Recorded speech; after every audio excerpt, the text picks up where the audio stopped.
Саламатсыздар ма? Мен Олжан Нұғман, киім дизайнері. Тігінді бастау үшін сізге жақсы сапалы базалық лекалалар қажет. Тігін саласында ең маңыздысы сіз пішуді, модельдеуді білу. Жақсы пішушінің лекалысы қиюластырып шақтағанда қонымды болуы керек. Бұл негізгі лекалы осы үлгіге негізделіп бұйымды модельдейсіз. Киім тіккенде ең маңыздысы бұйымның қондылығы болып табылады. Міне қараңыз, артқы бойда иық түбінде бүкпесі жоқ. Сатуға арналған бұйымдарда көбінесе бүкпелер жобаланбайды. Дайын артқы бой лекаласында тігіске қосымшалар берілген. Жең осылай көрінеді. Бұл жеңде тігіске қосымшалар берілмеген.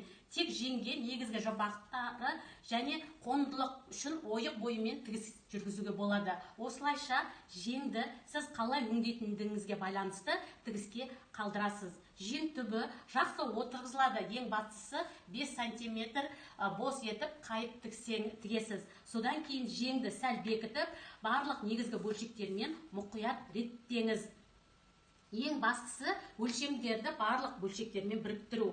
Артқы бой, алдыңғы бой және жеңде қосымшалар, артқы бой мен алдыңғы бойда қосымшалар берілген, жеңде қосымшалар берілмеген. Мына алдыңғы бойға қарасаңыз,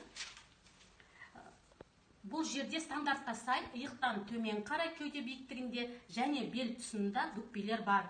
Менің тігу, пішу, онлайн, офлайн курстарымда сіз бұйымды модельдеу, тігу туралы көп нәрсе білесіз. Өйткені қажетті технологиялық дағдылар кешенін іс жүзінде меңгересіз. Егер де уақытыңызды үнемдегіңіз келсе, қалаған 36 және 52 размер аралығында дайын лекалаларды сатып аласыз.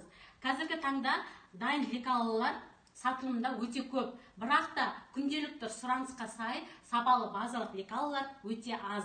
Бұл лекалалар қондылық пен түзетулерді қажет етпейді. 3 размерлі дайын лекала жинағын сатып алып, әрі қарай шексіз табыс табыңыз. Дайректке жазып, тапсырыс беріңіздер. Сау болыңыздар.